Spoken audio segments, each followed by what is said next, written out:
Well, folks, it looks like the Fed's plan is working. It's working a little slower than expected.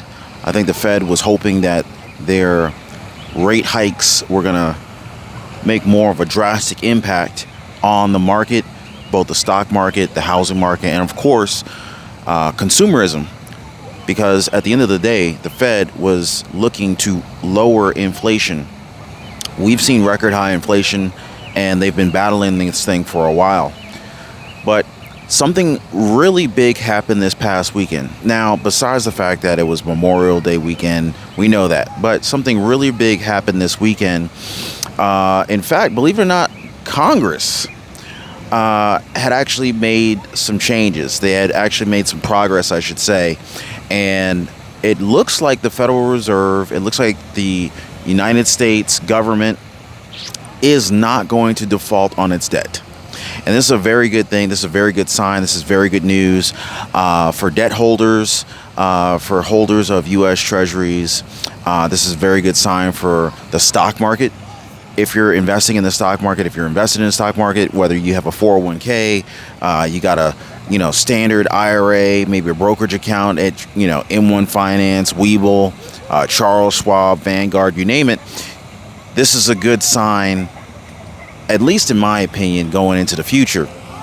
And the reason being is the stock market has really been in this like holding pattern, waiting to see what the Fed is going to do, number one, but more importantly, waiting to see what's going to happen with the U.S. Treasury and the debt ceiling negotiations. Is the U.S. government going to actually default on its debt, right? And we've heard from the S&P. We've heard from the Standard & Poor's. Basically, they're saying United States is on the watch list and they may default on their debt. But I call this all along because we see this once a year, maybe every 2 years. The Federal Reserve, the Congress basically bumps up against this debt ceiling, and there's this whole big to do between the Republicans and the Democrats trying to negotiate whatever they want to be into a new bill, and then ultimately they use this thing as a leverage point. But in the meantime, Americans and the global economy, because you got a lot of international investors that are investing in U.S. Treasuries in the U.S. dollar. So basically everyone's sitting on pins and needles waiting to see what's going to happen. Now, this has created a tremendous slowdown for the housing market. This created a tremendous slowdown for the housing market because not so much the debt limit, but more importantly, the raising of interest rates, which made the cost of debt much more expensive. This has created a slowdown in the automobile industry. I've encountered a number of different car salesmen basically saying, hey, cars are not moving off the lots like they used to. And real estate agents are saying that they are having a lot harder time getting houses sold. And from a buyer standpoint, buyers are finding it that it's much more expensive to buy a home. But at the same time, even as a seller, many sellers are saying, hey, I wanted to upgrade my house, but now I don't want to lose my 3% mortgage rate. Right? So they know if they sell their house sitting at 3% interest on their 30-year fixed rate mortgage, they know that on the buy side, they are going to get poked. Now, at 7% interest rate on a 30-year fixed rate mortgage. So, and we're hearing talks that mortgage rates are likely to go up to 8%.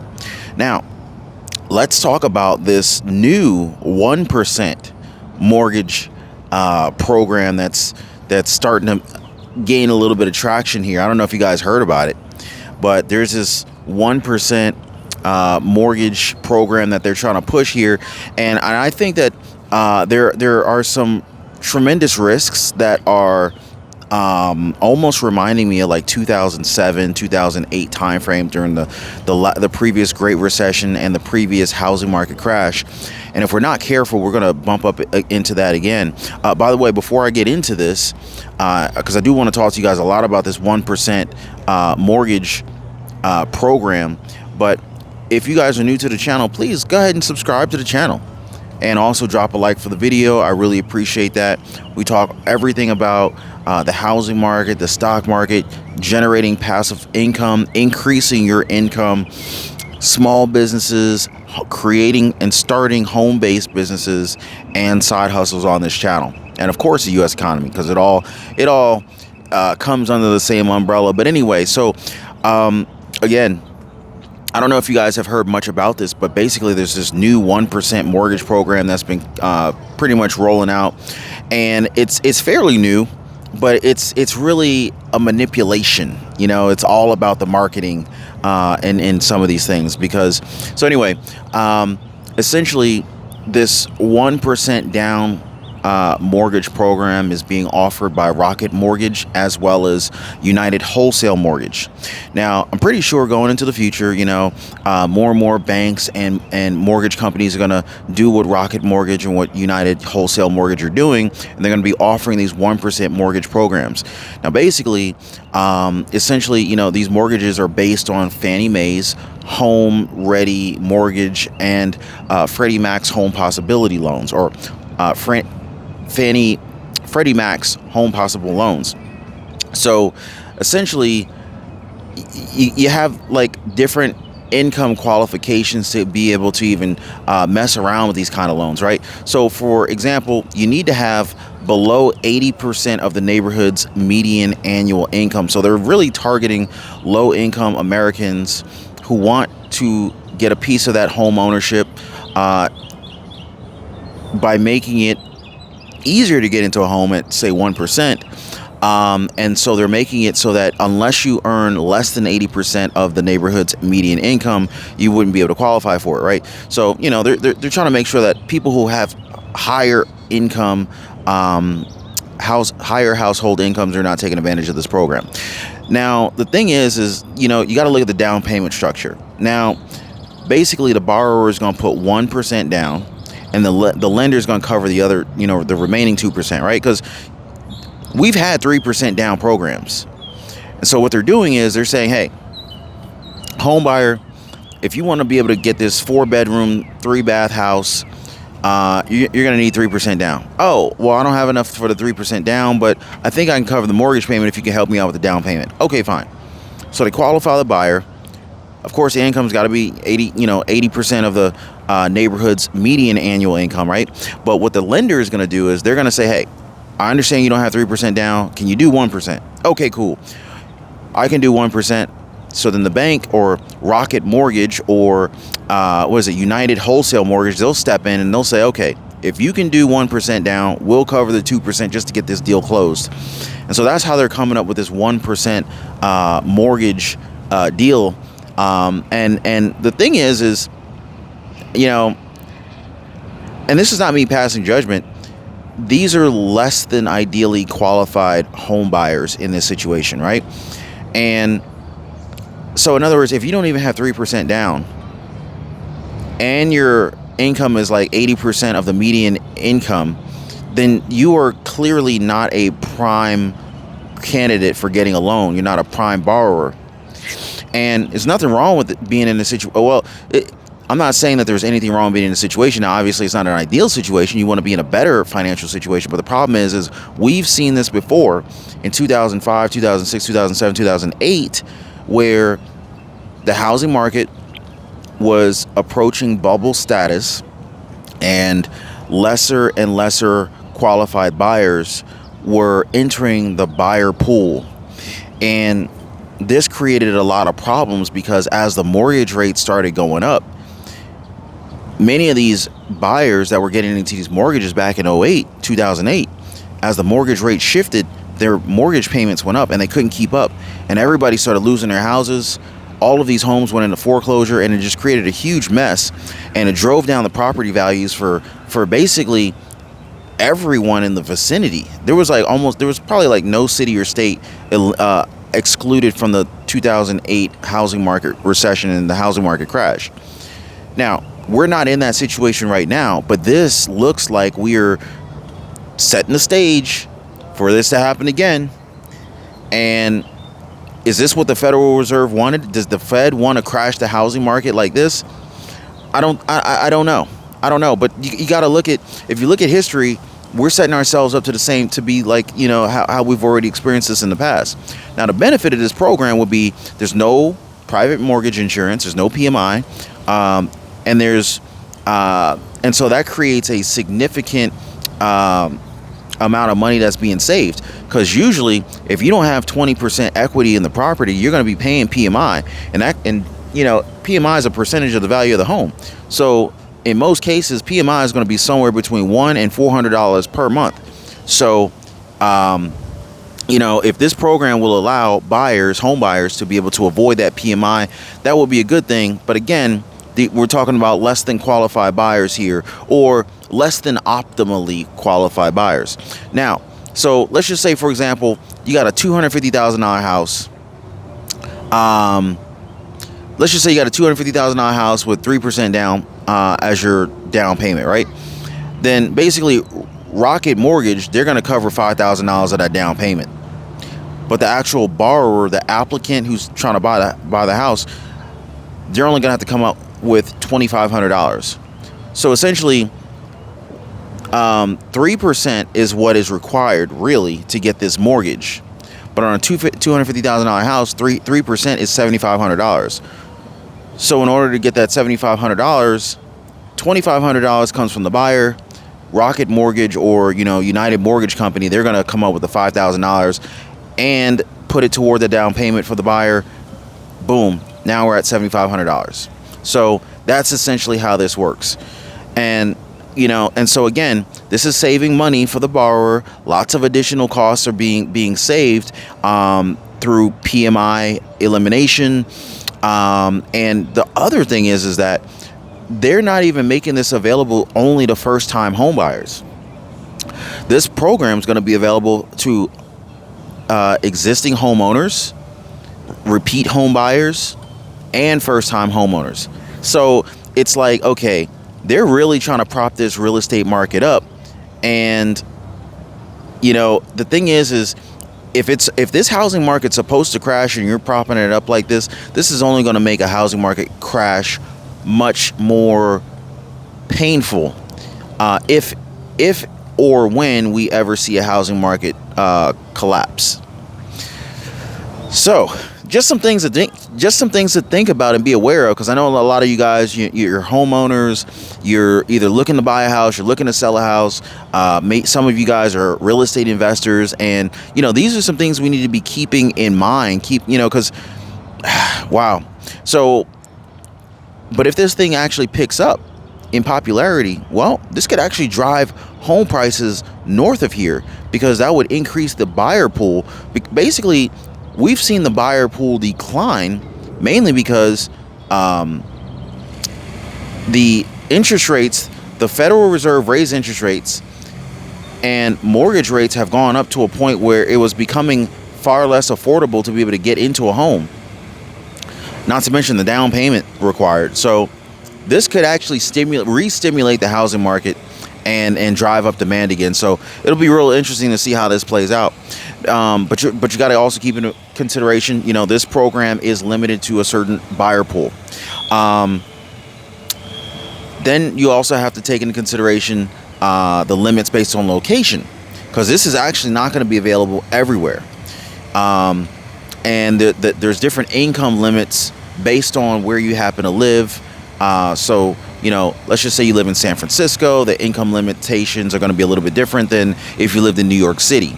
The income limitations are going to be a little bit different if you live in Chicago, Atlanta, Dallas. So it really will depend on what city you're in when you're applying for a mortgage, if you happen to be interested in one of these 1% down payment programs, 1% down mortgage programs. And, so again, the income requirements are going to be based on your local median income, right? So if you're looking to buy a house, you might want to strongly consider, hey, maybe I need to try to buy a house in a different city. It might increase your chances of getting qualified and getting that mortgage. Now, you got to think about, some of the downsides to this thing, because, again, we saw a lot of this activity back in 2008 during the previous housing crash, right? Like, if you're only putting 1% down, or technically it's 3% down when you look at the fact that, Rocket Mortgage and United Mortgage is going to help you out with the other 2%. But essentially, you got 3% down. That means as the housing market changes, if housing prices go down just a little bit, like housing prices wouldn't have to move very much before you're underwater on your home. So if housing prices happen to sneeze and they go down 4%, you're now effectively underwater on your house. So, this, and here's the thing. If you put 20% down on a $250,000 house, that's what? That's like $50,000. Now look at it like this. If you put $50,000 down on a house and it went down by 4%, you're not going to just walk away from that house. You put $50,000 down. But if times get tough and, let's just say you happen to be a part of a layoff wave, and you need to reconsider where you live, maybe move back home with your mom, with your parents, get a cheaper place to stay. If you only put 1% down, you're a whole lot less willing to put up a big fight to keep the house, if you know what I'm saying. So I think that makes the housing market a little bit weaker from that standpoint. And again, like I said, we've seen this before, and we've already seen a decline in housing prices already in the last 18 months. So it's not like it can't happen, and it's not like we haven't seen it start to happen already. So, these are definitely some factors you want to consider, and these are the risks that are taken on when you have these no down payment programs. Now, it doesn't mean that no one's going to be responsible who's taking these types of loans out. It doesn't mean that, but it certainly increases the amount of people who are getting mortgages that might be willing to walk away from these things. Now, lenders are claiming that, the debt to income ratio requirements will prevent excessive borrowing. Okay, cool. So debt to income ratios will have to be in alignment with certain Freddie Mae and Fannie Mae guidelines. Cool. But again, debt to income ratio is only one aspect of it. So now here's another thing. You got to think about, why are lenders trying to do this? Like, we already know lenders are not making a lot of money because people aren't getting loans at the rate that they used to. So these lenders, these banks are not able to charge the fees that they used to be able to charge because the demand has gone down, right? So now these lenders are trying to get all creative and figure out, okay, how can we get people to start buying houses again, get these mortgage applications coming through here? Nobody wants to refinance right now at freaking 7% mortgage rates. Like, why would you refinance your house out of a 3% mortgage to get a 7? That would be like, that's just like suicide. So no one's doing that. So these banks and mortgage companies, they got to get creative on how they're going to get people back in the door. And this is one of the things that they're doing. Right. So, to me, this is why Rocket Mortgage and United Mortgage Company is doing programs like this to get people back in the door. But this creates a lot of financial risk to both the borrower and financial risk to the lender. Because if the borrower doesn't make good on their payments, then the lender has to, the lender's not going to receive the revenue that they will get in the form of mortgage payments. They're losing money on this loan. Now they have to allocate lawyers, attorneys to foreclose on this property, and then if the housing if the housing value went down, now they're not going to even be able to get their full outstanding balance back. If these homes are underwater, let's just say you bought the house at $250, you only put 1% down, and so that would mean that the bank loaned $247,500 on this property for you. But let's just say the property goes down by 10%. So that would mean that the property might be worth, I don't know, $225,000. So if they can only sell the house for, say, $225,000, and then maybe they cover some closing costs, closing expenses. If they had to foreclose, they might only get $210,000 back. Meanwhile, they lent out $247,500. So the bank's out what? Almost $40,000. It's just like, this is a lot of risk that the lender is going to take on here. So it's like, okay, we've already seen the Silicon Valley banks collapse, and First Republic Bank collapse, and Signature Bank collapse just a few months ago. Are these mortgage companies going to set themselves up to be the next wave of collapses?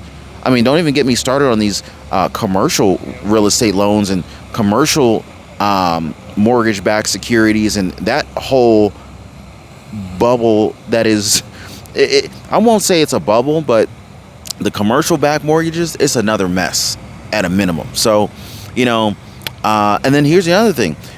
This creates an opportunity for real estate investors to get out here and speculate, buying up more properties, driving up the values of properties in the short term, knowing they only have to put 1% down.